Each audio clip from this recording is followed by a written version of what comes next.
Think about the very first time you saw your child. You know, that huge rush of emotion, the image that just sticks with you. Yeah. Now imagine that happening, but not in a hospital. Instead, you're looking through thick glass, in a booth, at a detention center miles and miles away from your newborn. It's a really stark image to start with. Yeah. And today, we're diving into this story, the story of Mahmoud Khalil.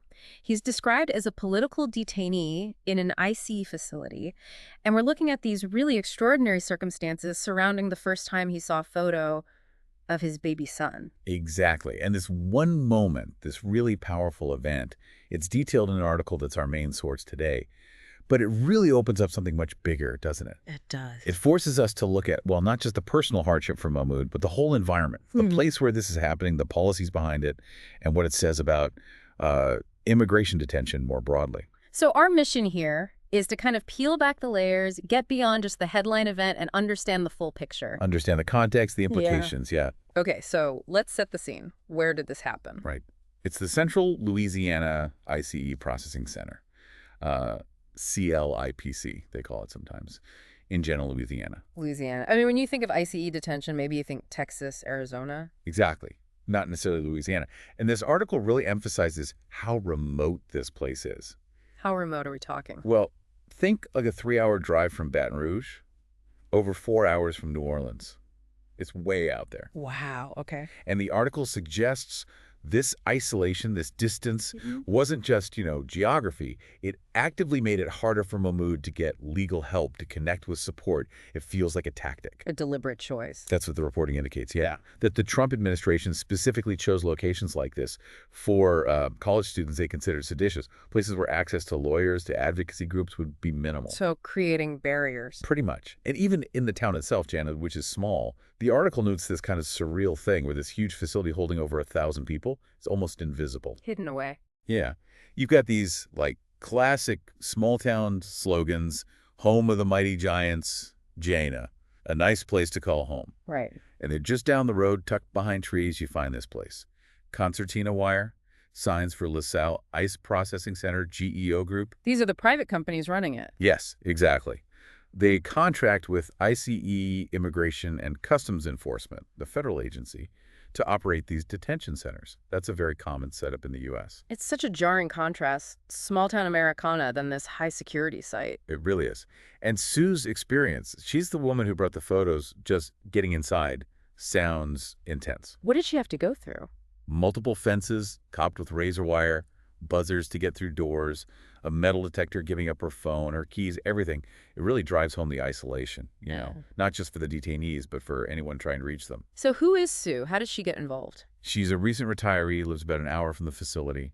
She got connected to Mahmoud's case through a friend. Oh. And her reason for this specific visit, well, it was pretty special. And incredibly moving, really. She was there to show Mahmoud the very first photos of his newborn son. His son had just been born. Yeah, just days before, up in New York, miles away. Wow. And this simple act, bringing photos, it feels even more significant when you hear what else was going on. What do you mean? Well, the article mentions Mahmoud's lawyers actually asked ICE for him to be released temporarily, a furlough.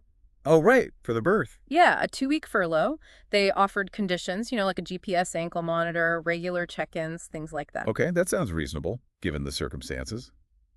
A new baby? You'd think so, Yeah. but the article states ICE rejected the petition. How long did they take to decide? Get this, 30 minutes. 30 minutes. Half an hour. That's what the article says. Rejected in 30 minutes. Wow. That's incredibly fast. It just speaks volumes, doesn't it? About the system's response to, well, basic human moments. It really does. So, no furlough. Which brings us back to Sue and these photos. Yeah. She actually had to go to a nearby Walmart just to get the pictures printed. Just a normal, everyday errand. But in this context... It becomes this vital connection, a lifeline. And then the visit itself. You described the security, but what was the meeting like? Well, she was buzzed through, a series of locked chambers, finally into a little visiting stall. Like you see in movies sometimes? Sort of, yeah. Huh. A corded phone to talk through, and that thick plexiglass window separating her from Mahmoud. So impersonal. For seeing your son for the first time. Exactly. And Mahmoud, he'd already been in that facility in Jena for nearly 2 months at this point. And the conditions there? The article touches on that too, right? Yeah. Not great. No. Not great is putting it mildly. The article mentions a lot of concerns. Things like limited visibility inside, reports of deaths happening in custody, complaints about sexual assault. Serious issues. Very serious. And even things like, back in 2019, findings about expired food, unlabeled food being served. And more recently, just last year, the death of a Nicaraguan asylum seeker. He'd been detained 7 months, even after ICE had apparently recommended his release. That's awful. Now, the article does note some maybe superficial improvements recently, like a cleaning crew came in, some windows got replaced, repainting. There was even a sanitation contest. A contest. Yeah. But this coincided with more national attention, the congressional delegation visit. So whether it addresses the core issues? Probably not the deep-seated problems. What's daily life like for the guys detained there? There are over 1,000, you said. Yeah, over 1,000 men. They're grouped by security risk, wear different colored uniforms. Red means considered dangerous. They live in these big dormitory rooms. Crowded. Very. 70 people in a room, sleeping on 35 double-decker bunk beds. 70 people. Wow. Lights on 247. No pillows mentioned. It's apparently kept really cold inside, which must be a stark contrast to the Louisiana heat outside. Ban outdoor time. Limited. Some soccer, the article says. And illness seems widespread. It sounds bleak. It does. There's even an anecdote in the article from a lawyer. He said some detainees told him they'd actually prefer being in jail. Prefer jail? Why? Better services, apparently. Access to a law library, more recreation, a better commissary or shop, things you might expect, but apparently better than an immigration detention there. That says a lot. And visits must be tough, given the location. Extremely rare. Partly the remoteness, but also, the article points out, many potential visitors might be undocumented themselves. They fear being arrested if they show up at an ICE facility. So Mahmoud was unusual in getting visitors. Very. Apparently, he got enough visits that other detainees nicknamed him El Famoso, the famous one. El Famoso. Wow, that really highlights how little contact most detainees probably have. Exactly. It underscores his relative, privilege in that sense, even within detention. So back to that moment. Sue's in the booth. Mahmoud's on the other side of the glass. She has the photos. Yeah, 9 photos. She holds them up, pressing them against the plexiglass one by one. What was his reaction? The article describes him looking tired initially, which, given the circumstances, isn't surprising. But then, as he sees the photos, this slow smile starts to spread across his face, seeing his son for the very first time. Oh, man. And Sue's there, cooing over the baby, saying how beautiful and healthy he looks. And Mahmoud is just nodding quietly, these small, fleeting smiles. It's just trying to take it all in through glass. Yeah. And you can sense the weight of it, the joy mixed with the absolute constraint of the situation. The article also notes Mahmoud looked like he'd lost weight compared to older photos. Probably the food, they speculate. It's just heartbreaking. And then there's this detail. Sue had written a caption on one of the photos. What did it say? "My dad is a hero." Oh, wow. And the article says when Mahmoud saw that, his smile became more sustained, still maybe a bit halting, but more present, even though his overall expression was still quite stoic, like he was holding back a flood of emotion. Keeping it together. Trying to. There was apparently a brief, quiet laugh when Sue asked who the baby looked like. A little moment of lightness. A tiny one. But then, just like that, the call ended. After an hour, abruptly. The time was just up. Time's up. Another reminder of the control, the lack of agency. And could Sue at least leave the photos for him? Nope. She asked. But she was told she couldn't leave them with the staff. She'd have to mail them. Mail them? Even after showing them? Yeah.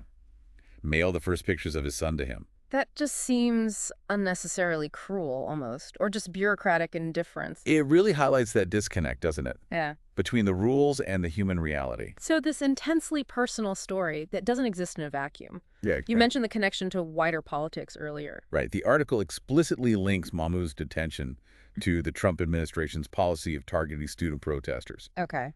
And it wasn't just random that he and others like him ended up in Louisiana. We talked about the remoteness limiting legal help. Yeah. But also, the article mentions the conservative courts in that region are seen as making deportation easier. It's geographically and legally strategic. And there's an airstrip nearby. In Alexandria, yeah. Makes deportations easier to carry out logistically. So it's a whole system designed for removal, in a way. It seems that way. And the article mentions other students, too, facing similar situations. Names like Aliriza Durudi, Rumiza Osturk. And Osterk, wasn't there something about pregnant women in her facility?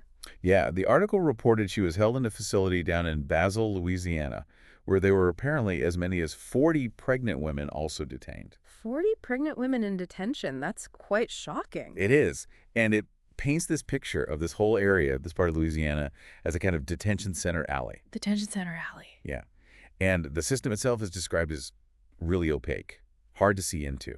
There's this mention of the immigration courts and how even if ICE itself recommends someone should be released, Doesn't mean they get out. there's no guarantee, which contributes to this feeling the article calls the black hole. People just disappear into the system, held indefinitely, far from family, far from lawyers. A black hole. That's a powerful description. It is. Though it's worth noting, the article also mentions there was local newspaper coverage and protesters showing up with signs. What did the sign say? Things like, protesting against genocide is not a crime, and release Mahmoud Khalil.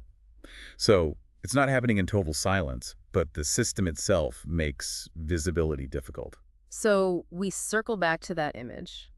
Mahmoud Khalil, seeing his son's face for the first time on a photo, pressed against plexiglass. Yeah, that single poignant image, it's full of just raw human emotion, but it's set against this really harsh backdrop of the detention center, the policies. This whole deep dive, starting from that one moment, it really forces you to grapple with so many different things at once. Definitely. There's the personal impact, obviously. What detention does to individuals, to families, it's devastating. And then there are the bigger systems at play, the complexities of immigration enforcement, sometimes the seeming lack of humanity in it all. And the real practical challenges people face, just trying to access justice, trying to fight their case when they're held in these incredibly remote places, far from any kind of support network. It leaves you with some big questions, really. It does. Like, what does it mean for us as a society when we detain people so far removed from scrutiny, from support? What does that say about the systems we have in place? And maybe thinking about that term political prisoner, what it means in this kind of context. It helps you see the human beings caught up in these much larger forces beyond just the news headlines, something for you, the listener, to really mull.